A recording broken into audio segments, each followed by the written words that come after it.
გამარჯობა. დღეს მინდა გაგიზიაროთ პრე-ქრისტიანული ნათიას შეხედულებები და პოსტ-ქრისტიანული ნათიას შეხედულებები დღეს ძალიან ფართოდ გავრცელებულ აზრებზე და იდეებზე. ანუ არის რაღაცა იდეები და ფრაზები, რომლებიც არაქრისტიან აგნოსტიკ ნათიას, ურწმუნო ნათიას საერთოდ სხვანაირად მესმოდა და ეხა მესმის საერთოდ სხვანაირად. და ღეჭილი ვაიმე ეს ხალხო ჩემის კამის ხმაურობს და ანუ მიშლის ღეანს რატო ხმაურობს? რა დავზეთო? Anyways, გაჩუნდი. გეკონება ტახტაზე ვზივარო ეს კამეიკაზე, ანუ 320 ლარით ყოლა გადავიხადე შენში?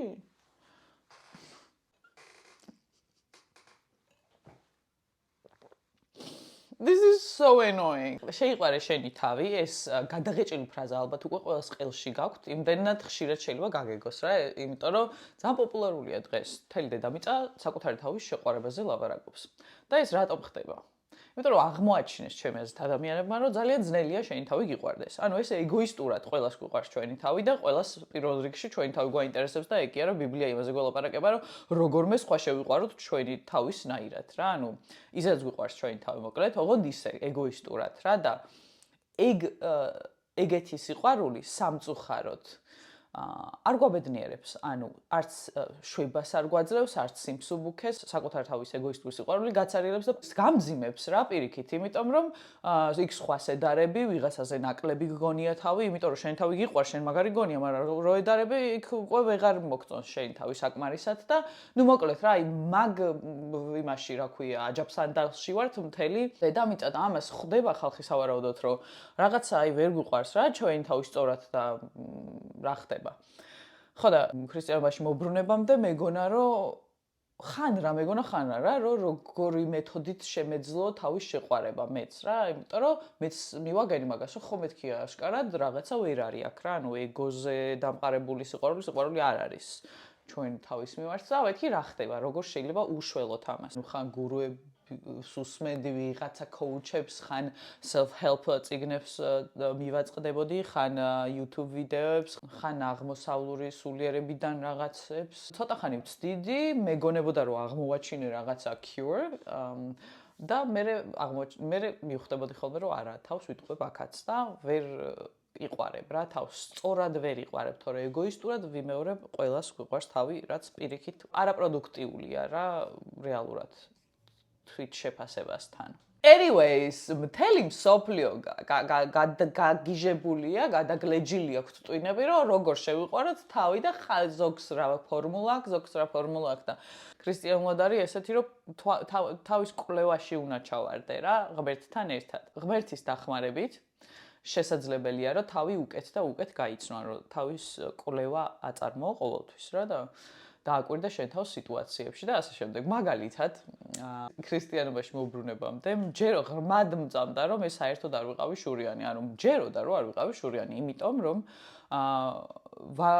ვაანალიზებდი რა, რომ ძირთად ეს ხდება ხოლმე, რომ ვიღაცას რაღაცა ძალიან ნათლად რო უჩანს და კაი ჩანს მის ირგვლივ ყველაფერი, შეიძლება შეგშურდეს, მაგრამ კარგად რო გაიცნო, მიხვდები, რომ აქ შესაშური არ არის, იმიტომ რომ მისი ცხოვრება არც ისე ვარდებით არის მოფენილი. ხო და მჯეროდა რომ შურიანი არ ვიყავი, იმიტომ რომ მაგას ვაცნობიერებდი, მაგრამ რეალურად რას ვაკეთებდი იყო ის, რომ ჩემი გრძნობების ინტელექტუალიზაციას ვახდენდი, ანუ რახან მე გონებაში ჩემ თავს რაღაცას ვეუბნებოდი და გადამქონდა სხვა რაღაცაზე ყურადღება, მე გონა რომ შური არ არსებობდა ჩემში, რაც სრული სისულელეა, ანუ ქრისტიანულად ეგეთი რაღაც არის სრული სისულელე. და კარგი აქ ის არის, რომ ღმერთთან ერთად შეგიძლია რომ დასვა დიაგნოზი, ანუ დაინახო შენ თავში ეგ რაღაცა არასწორი, დასვა დიაგნოზი და მე ღმერთთან ერთად მისი ძალის დახმარებით, იმიტომ რომ ადამიანს ზებუნებრივი ძალის დახმარება გჭირდება რეალურად, რომ შენში ჩაბუდებული საზღვრობები მართლა გაანკურნო და მართლა ჩაწიო და ჩააჩოჩო და არა რაღაცა ბენდეიდ გადააკრა და ჩამალო. მოკლედ დიაგნოზის ღმერთთან ერთად და მე შეებრძოლები ამ შენ მინუსებს რა. ხო და როცა ამ რაღაცებს გამოიკვლევ, თუ ღმერთის არ გწამს და შენ თავში ეგეთ საზღვრებები დაინახე კიდე, ცუდად გახდები და აი გაგიჭირდება შენი თავის სიყვარული რა, ზუსტად ეგ არის, რომ desperation იმაში სიცარიელეში გადავარდები, სასოწარკვეთილებაში გადავარდები და ასე შემდეგ.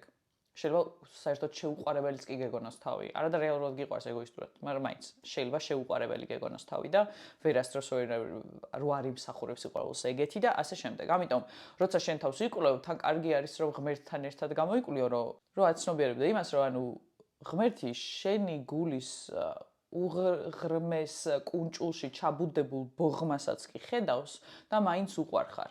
ეს იმას არ ნიშნავს, რომ შენში ცოდვა უყვარს, უბრალოდ შენ უყვარ ხარ და შენთვის საუკეთესო უნდა. და შესაბამისად, როცა მასთან ერთად ეცდები დასვა საკუთარ თავში დიაგნოზი, მე იკვლიო, მე ამის გამოსწორება ცადო, თვითონ ეგ პროცესი არის, თავი რეალურად რასაც ეძებს ხალხი და არიციან, იმ თავის შეიყვარე შენი თავის ფრაზის მსროლელი ხალხი რეალურად მაგ პროცესს ეძებს რა, ანუ საკუთარი თავის მიღებისა და გამოსწორების პროცესს ეძებს და საკუთარი თავის პოვნის პროცესს ეძებს და არა სიყვარულისა, იმიტომ რომ ვიმეორებ ეგოისტურად ვიყვარს ყველას თავი. შემდეგი ძალიან მიყვარს. შემდეგი ფრაზა და არა მარტო ფრაზა, იდეა რა არის თავისუფლების იდეა. ანუ მე თავისუფალი ვარ. თავისუფლება, ესე დედამიწაზე ზოგადად გაგებულია, როგორც თავისუფალი ნების, თავისუფალი არჩევნის უფლება გარე ფაქტორების ზემოქმედების გარეშე. ანუ ვიღაცის დაზარალების გარეშე რომ შეგეძლოს მოქმედება და არჩევანის უფლება რო გქონდეს. სხვათა შორის ძალიან ბევრი ფსიქიატრი და ფსიქოლოგი თითქმის იმაზრამდე არიან მისული, რომ ადამიანს თითქმის არ გააჩნია თავისუფალი ნება რა და ჩვენი გენეტიკა და ფსიქოლოგია წყვეტს ჩვენს მოძრაობას და ჩვენ სამყაროში მოძრაობას ზოგადად და ჩვენ არჩევანს. რაც არ არის შორს სიმართლისგან სხვათა შორის, იმიტომ რომ ქრისტიანულად როგორც მე აღვიქვი მე რა, ანუ თავიდან მე ესე ვუყურებდი, რომ ანუ არაქრისტიანი ნათია ვუყურებდი ისე, რომ მე თავისუფალი ვარ, მე თავისუფლად მიმაჩნია თავი, იმიტომ რომ მე არ ვემონები საზოგადოების მიერ დაწესებულ რაღაცა ჩარჩოებს, მე არ ვემონები საზოგადოების მიერ დაწესებულ მოდას, მე არ ვემონები ინტელექტუალურ ტრენდებს და ასე შემდეგ, ანუ ეგეთი რაღაცებით მე თავი უკვე თავისუფალი მეგონა. რაღაც ჭრილში იხარ თავისუფალი, რა თქმა უნდა, ანუ ბევრად უფრო თავისუფალი ხარ, ვიდრე ადამიანები, რომლებიც ყოველთვის გავლენის ქვეშ ექცევიან, რა თქმა უნდა. მაგრამ blind spot-ი მქონდა, ანუ მაინც ვერ ვხედავდი საკმარისად რაღაცებში დაბინდული მქონდა გონება, მაგალითად იმაში, რომ არ არსებობს რეალურად თავისუფლება ცოდვისგან თავისუფლების გარეშე. მე შეიძლება საზოგადოების მიერ მოწოდებულ 1000 მარტივად დასამონებელ რაღაცაზე უარი ვთქვა, მაგრამ ვერ ვიყوي 1001-ზე. მაგალითად, მიუხედავად ყველაფრისა, დავემონები ამ პარტავნებას. დავემონები ჩემს მიერ შექმნილ იმ ავატარს, რომელიც მე წარმომიდგენია, რომ ვარ სხვების თვალში და იმ ჩარჩოში ჩავჯდები და ვეღარ გამოვალ. ანუ ბევრი რამ არსებობს, რასაც მაინც შეიძლება დაემონო, უბრალოდ იმიტომ, რომ ცოდვის მონახარ. ხოლო ქრისტიანობაში მობრუნების შემდეგ გავაცნობიერე, რომ არც ისე თავისუფალი ვიყავი, როგორც მეგონა. მე არ გულისხმობ აქ იმას, რომ ღმერთთან მობრუნების მერე всё უცოდველი გავხდი. ან ეგრევე ყველა ცოდვა ასე მოვიშორე და ახლა ფრთები მაქვს და ყველაფერი კარგად არის. არა, ანუ თავარი არის, რომ ღმერთთან ერთად იმის ძალა გეძლევა, რომ სუიქ არ ჩარჩე. ანუ literally ოფიციალური მონა არ გახდე რომელიმე ცოდვისა რა.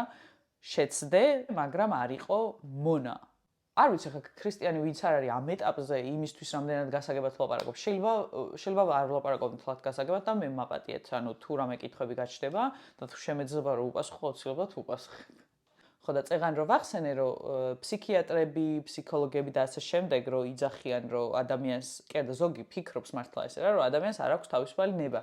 ხო, ანუ ცოდვის მონა ადამიანს, ანუ ადამიანს, რომელიც ღმერთისგან ძალიან შორს არის და რომელიც ემონება თავის ფიზიკურ სხეულს, თავის ცხოველურ ნაწილს ემონება და რა თქმა უნდა, რომ გაუჭირდება მას თავისუფალი ნების ქონა და ანუ აქ ვეთანხმები ფსიქიატრებს და ფსიქოლოგებს, რომელიც მაგისკენ მიდიან, მაგრამ არ ვეთანხმები იმაში, რომ ეს გარდაუვალია და ვერ შეიცვლება. იცვლება ღმერთთან ერთად ძალიან rigid მყარი თვისებებიც, ოღონდ ნელ-ნელად, ანუ რაც შეიძლება ფსიქიატრიას ეგონოს განუკურნებელი choice option-ი ადამიანისთვის, იმიტომ რომ მისმა გენეტიკამ და ფსიქოლოგიამ ესე განსაზღვრა და გარემო ფაქტორებმა რა, ამის მიხედვით ვიძახიან ხოლმე, რომ ხო ადამიანს არ აქვს თავისუფალი ნება, იმიტომ რომ მისი ფსიქიკა აღზრდა და გარემო ფაქტორები და გენეტიკა განსაზღვრავს ადამიანის ქცევას. იმ დონეზე მათი აზრით, რომ ფაქტიურად არც აქვს თავისუფალი არჩევანი.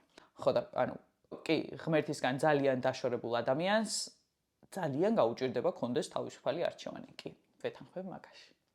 შემდეგი პოპულარული ფრაზა. შემდეგი პოპულარული იდეა და ფრაზა არის უპირობო სიყვარულით მინდა ვუყვარდე. მეგობარს, შეყვარებულს, ქმარს, ცოლს და ასე შემდეგ. კი, ოდესღაც სადღაც მჯეროდა, რომ უპირობო სიყვარული არსებობდა. ვიცი რომ ზიზულელია ეხლა, მაგრამ მჯეროდა რა, მეგონა რომ ესეთი რამე არსებობდა. მშობლის სიყვარული მიდის ყველაზე ახლოს უპირობო სიყვარულთან, მაგრამ ეგეც კი არ არის უპირობო სიყვარული, იმიტომ რომ ადამიანური სიყვარულის შესაძლებლობა წელვადია, მაგრამ სადღაც წყდება ვეჭველი. და არ არის უპირობო. და ქრისტიანობაში მოbrunების შემდეგ აღმოვაჩინე, რომ არსებობს ღმერთის გავლით სიყვარული, რაც ნიშნავს იმას, რომ შეიყვარო ღმერთი და ღმერთის literally through him love another human.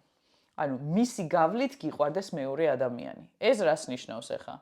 ღმერთის გავლით, ღმერთით თუ გიყვარს შენი ცოლი ან ქმარი, ნიშნავს იმას, რომ ღმერთმა აგავსოს იმ სიყვარულის ძალით, იმიტომ შენ არ ხარ სიყვარულით სავსე. ღმერთმა უნდა აგავსოს იმ სიყვარულის ძალით, რა ძალად სჭირდება მეორე არასრულფასოვანი ადამიანის შეყვარებას. არასრულყოფილი ადამიანის შეყვარებას. რადგან ძალიან დიდი ძალისხმევა და მართლა ზებუნებრივი დახმარება ჭირდება ადამიანს იმისთვის, რომ მეორე ადამიანს ძალიან კარგად იცნობდეს, იცოდეს მისი უდიდესი მინუსები და მაინც პატივს სცემდეს. ან ძალიან კარგად იცნობდეს და მისი პრობლემატურობის მიუხედავად უყვარდეს. ან პატიობდეს და თავისი ფსიქოლოგია არ დაიზიანოს და მართლა შეეძლოს პატიობა. ანუ ხშირად ადამიანები პატიობენ ხოლმე, მაგრამ თვითონ ზიანდებიან ამ პატიებით, იმიტომ რომ რეალურად ვერ პატიობენ და ანუ რეალურად საკუთარ თავს ითრგუნავენ. და ღმერთთან ერთად იგივეს გაკეთება ნიშნავს იმას, რომ ღმერთმა აგავსოს იმ ძალით, იმ სიყვარულის ამ პატიების ძალით, რომელიც გჭირდება, მართლა არა ადამიანური ძალა ჭირდება ხშირად ესეთ რაღაცებს. იმისთვის, რომ ჯანსაღი დარჩე შენ აქ, თორე ფსიქოლოგიურად არეული ბევრია, ვინც მაგას აკეთებს. ხვდებით? That's my point. მოკლედ, ახლა უპირობო სიყვარულის არა, მაგრამ ღმერთის გავლით სიყვარულის მჯერა. ამ ფრაზაზე ვგიჟდები, ერთხელ ცხოვრობდა იგულავე. ამას ჩვენ ვსვამობთ ხოლმე, ოღონდ ხუმრობით და არა სერიოზულად, ანუ ერთხელ ცხოვრობდა, მოდი მარგარიტა დავლიოთ თუ რაღაც, ანუ ეს ღადაობით და ხუმრობით ხო, მაგრამ სერიოზულად, ვინც ამას იძახს, რომ ერთხელ ცხოვრობდა, მიდი რა, რამე ისეთი კენი, ან მიდი რა რაც გინა ის კენი ერთხელ ცხოვრობ მაინც, ანუ ვინც ამ მოტოთი მართლა ცხოვრობს, ანუ ისეთი გზით მართლა ცხოვრობს. ჰედონისტური ცხოვრება არის რა, რომელიც ანუ სულიერებს არ გჯეროდეს და არ იფიქრო, რომ მე რა იქნება, ანუ რო გარდავიცვლები და ჩემი სულ სად მიდის და მაგებზე რო არ იფიქრო. გრძელვადაში ჰედონისტური ცხოვრების შედეგად ადამიანი რჩება ცარიელი შინაგანად და თუ დეპრესიაში არ ჩავარდა, მოკლედ ძალიან დიდი სიცარიელით მაინც ივლის. რამდენიც არ უნდა მიიღოს, ანუ ის ყველაფერი რო გააკეთოს რაც უნდა, ზუსტად მაგ ყველაფრის მიღების მერე და მაქსიმუმის მიღების მერე მიხვდება, რომ სიცარიელი აქვს. And that's not gonna make you happy. ამ ფრაზით მე არასდროს არ ვცხოვრობდი, მაგას ვაცნობიერებდი არაქრისტიანიც, მაგრამ ეხლა კიდე უფრო ნათლად გამოჩნდა მისი დამაზიანებელი გზა რა, ანუ უფრო უკეთ ჩანს კიდე. შემდეგი ფრაზა არის be yourself. ანუ იყავი ის რაც ხარ. ესეც შეიყვარა შენ თავის ბიძაშვილი ფრაზა არის, ესეც ძალიან გადაღეჭილი და ხშირად გაუმყენებული არის. და again, be yourself არც ამ ფრაზით ადრეც არ მოძრაობდი, აგნოსტიკი ნათიაც არ იყო ის, რომ იყავი რაც ხარ მოტოთი, მაინც არ ვიყავი ეგრე, მაგრამ ქრისტიანობაში მოbrunების შემდეგ უფრო სხვანაირად დავინახე ეს ფრაზა რა. და იყავი ის რაც ხარ კი არა, კირკეგორს აქვს ნათქვამი, and now with God's help I shall become myself. და ეხლა ღმერთის დახმარებით დაეგავხდე ჩემი თავი. და ქრისტიანობაში მობრუნების შემდეგ ეს ფრაზა მე დავინახე, ანუ კირკეგორის მე აღმოაჩინე ეს ფრაზა, მაგრამ სანამ აღმოაჩენი, მანამდეც უკვე მივედი მაგ იმამდე რა, ანუ დავინახე ეგ მაინც ღმერთმა დამანახა უბრალოდ რომ ეგრე იყო. ანუ ეხლა რას გულისხმობ? რომ ღმერთთან ერთად ადამიანი ყველაზე მეტად ემსგავსება თავისი პოტენციალის, ანუ თავისი ადამიანობის პოტენციალის მაქსიმუმს რა, ანუ რა თქმა უნდა ვითარდები და მასთან დაახლოებასთან ერთად პროცენტულად ემატება შენი გამოჯამრთელება, ასე ვთქვათ. შენი ფსიქოსულიერი გამოჯამრთელების შედეგად, რა თქმა უნდა, რომ შენ ჩაფიქრებულ რეალობას ემსგავსები უფრო მეტად. და ღმერთს დაშორებული ადამიანი რაც უფრო შორდება, მით უფრო შორდება ასევე თავისი ადამიანობის სილამაზის პოტენციალს. Again, გარეგნობას არ გულისხმობ, in general, თლიანად მისი არსებობის სილამაზეს გულისხმობ. ისე შემეძლო ეს ვიდეო ერთ წინადადებაში მომექცია და ჩამეტია და მე თქვა მხოლოდ ის, რომ ჩემი აზრით ღმერთთან ერთად ყველაფერი ლამაზდება. ანუ და ღმერთი საყვარელია. დიდი მადლობა დორეს დათმობისთვის და ნახვამდის.